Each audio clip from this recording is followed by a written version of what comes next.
फूल कर मैंने कहा, फूल क्या लाए हो प्यारे, तुम तो खुद ही फूल हो। मित्रों, ऐसे मैं तो मोटे गेज का तबाह हूं, देर से गर्म होता हूं, देर तक पढ़ता हूं, मेरे अकेले शो होते हैं, 1.5 घंटे तक कविता पढ़ने का मादा है, लेकिन यहाँ पर समय का अभाव है। मेरा एक वेब चैनल है VIP कवि, उसमें देश भर के क्लिप पड़े हुए हास्य के आपको मूड कर देख सकते हैं, VIP कवि, और वेबसाइट है vipkavi.com, उसमें आप देख सकते हैं।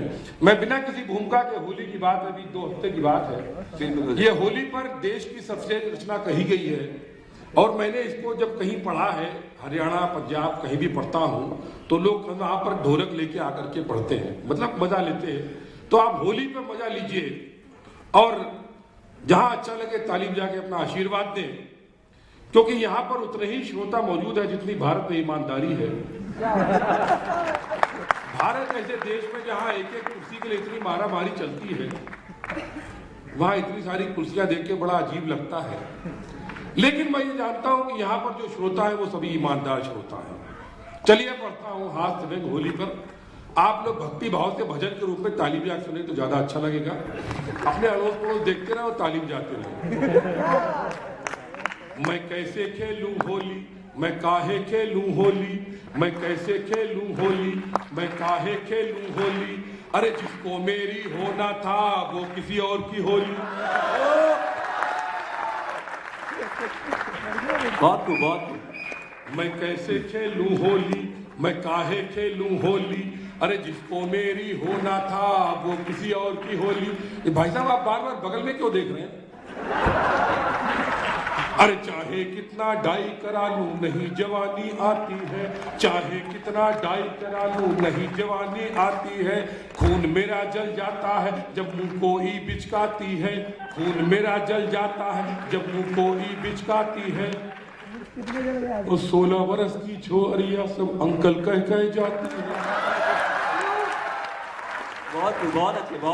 कि 16 बरस की छोरिया सब अंकल कह जाती है।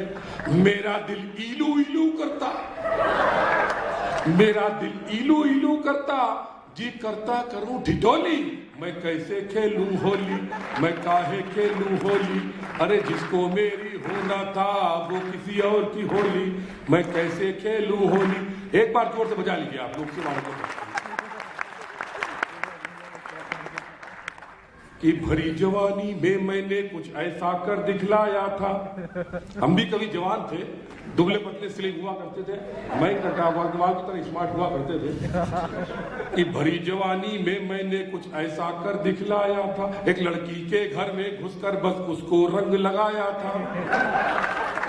भरी जवानी में मैंने कुछ ऐसा कर दिखलाया था, एक लड़की के घर में घुसकर बस उसको रंग लगाया था, उसके घर वालों ने जब पीटा उसको बहन बनाया था। भरी जवानी में मैंने कुछ ऐसा कर दिखलाया था, एक लड़की के घर में घुसकर बस उसको रंग लगाया था, उसके घर वालों ने जब पीटा उसको बहन बनाया था। अब उसके बच्चे मामा कहते, बहुत अच्छे। अब उसके बच्चे मामा कहते है अपनी किस्मत रोली, मैं कैसे खेलूं होली, मैं काहे खेलूं होली, अरे जिसको मेरी होना था वो किसी और की होली। बजा लीजिए आगे। और देवानंद बनना चाहूं और मन मेरा ललचाए, अरे देवानंद बनना चाहूं और मन मेरा ललचाए, सिर पर कंघी क्या फेरूं बंजर खेत नजर ही आए। देखिए मैं आपको बता दूं, इसमें कोई शर्म की बात नहीं है। अगर आपके यहाँ पर बंजर खेत हैं तो आप देश की उन्नति के प्रतीक हैं। बहुत अच्छे। मैं आप देखिए, मैं सिद्ध करना चाहता हूँ, अब क्या करूँ, कविता में पंक्तियां है, मजबूरी का महात्मा गांधी।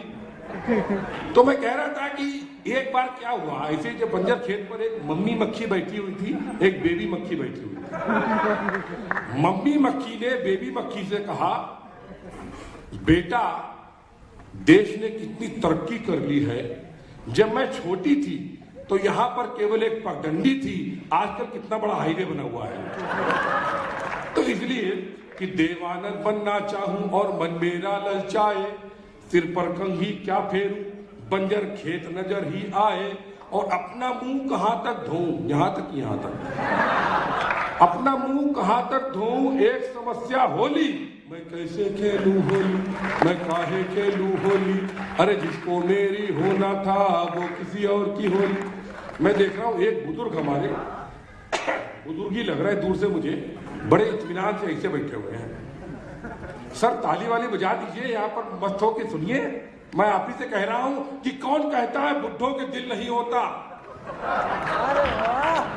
ये शेर सुन के जो भी बुजुर्ग होंगे उनके अंदर में बुजुर्ग गायब हो जाएगी। कौन कहता है बुड्ढों के दिल नहीं होता, कौन कहता है उनका दिल धक धक नहीं करता, अरे बड़े रंगीन होते हैं ये बुड्ढे, पर इन पर कोई शक नहीं करता।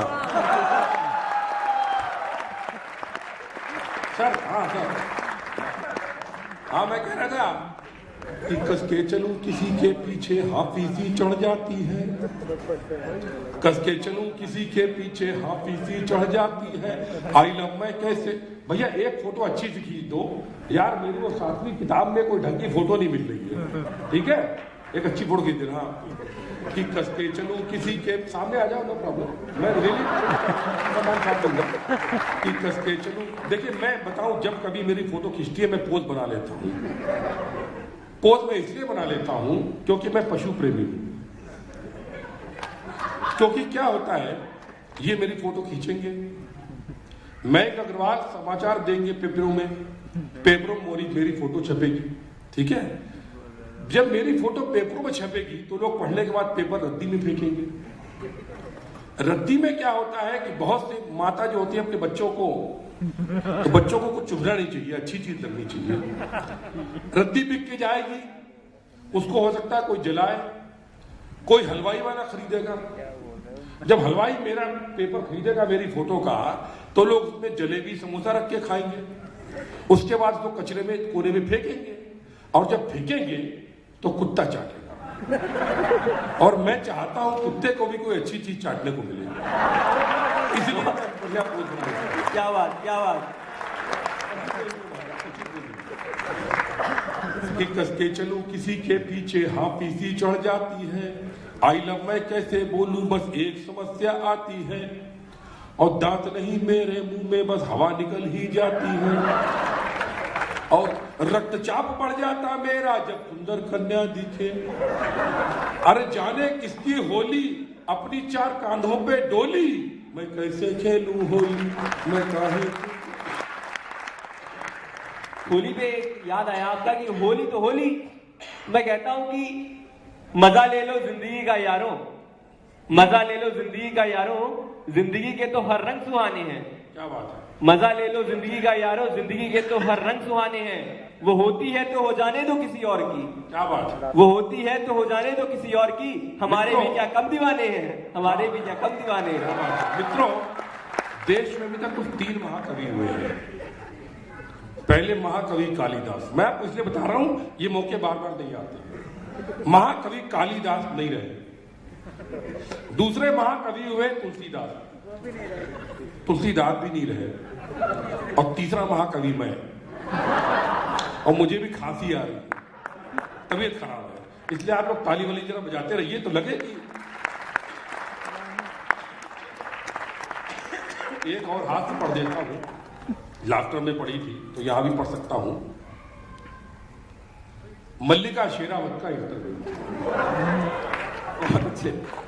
मल्लिका शेरावत का इंटरव्यू का शीर्षक है, ये रेडियो मिर्ची उसकी बहुत बड़ी, कि पिछले दिनों जब अपने बचपन के कपड़े पहनकर मल्लिका शेरावत के बारे में क्या कहा गया था। एक बार क्या हो गया, कस्टम पर वो जा रही थी तो कस्टम वाले ने देखा उसके पास एक माचिस की डिब्बी थी। उन्होंने कहा सर ये मैडम ये माचिस की डिब्बी क्यों ले जा रही है। बोले माचिस की डिब्बी थोड़ी ना, ऐसे मेरे कपड़े हैं। ये बड़ी खास बात है। और मल्लिका शेरावत की मैं बहुत इज्जत करता हूं, आप लोग भी इज्जत करें, क्योंकि इस देश में अगर कोई एक आदमी है, कोई एक औरत है जिसने महात्मा गांधी का पालन किया है, वो मल्लिका शेरावत है। क्योंकि महात्मा गांधी ने व्रत किया था कि अपना जीवन एक कपड़े में गुजारेंगे, और वो भी एक ही कपड़े में गुजार रही है। इसलिए कि पिछले दिनों जब अपने बचपन के कपड़े पहनकर मल्लिका शेरावत बचपन के बाबा रामदेव से मिली तो एक अजीब तरह की शाम हुई, मेरी कविता वहीं परवान हुई। मैंने कहा, मल्लिका जी, आप बिजली की तरह कड़कती हैं, किसी हिरनी की तरह कहीं भी कहीं भटकती हैं, किसी कली की तरह चटकती हैं। ये एमटेक यहाँ पर आईटी के स्टूडेंट समझ जाना चाहिए आप लोगों को, और मजा आएगा अगर आप समझ लेंगे तो। आप किसी कली की तरह चटकती हैं। आप मुझे ये बताइए, सुबह उठकर सबसे पहले आप क्या करती हैं? मल्लिका जी, आप सुबह उठकर सबसे पहले क्या करती हैं? मल्लिका जी बोली, विपुल जी, आपको बिल्कुल सच सच बताती हूं, जब सुबह मेरी नींद खुलती है ना, सबसे पहले अपने घर जाती हूं। क्या बात है, क्या बात है। समझ में आई क्या? अगर समझ में आई तो एक बार जोरदार तालियां बजा दो भैया।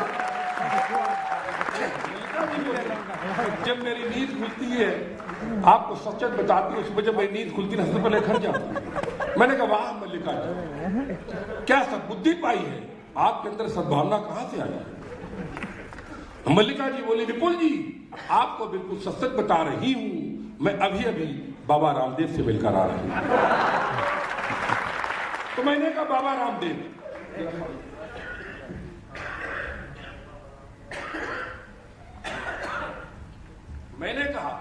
मैंने कहा बाबा रामदेव, आप मुझे कुछ समझाइए, पत्नी को बस में कैसे करें बताइए।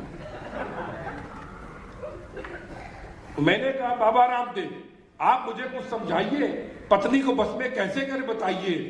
बाबा रामदेव बोले, बेटा, अगर पत्नी को बस में करना आया होता तो मैं ही सन्यासी क्यों हुआ होता। तो मैंने कहा, मजा नहीं आया भाई।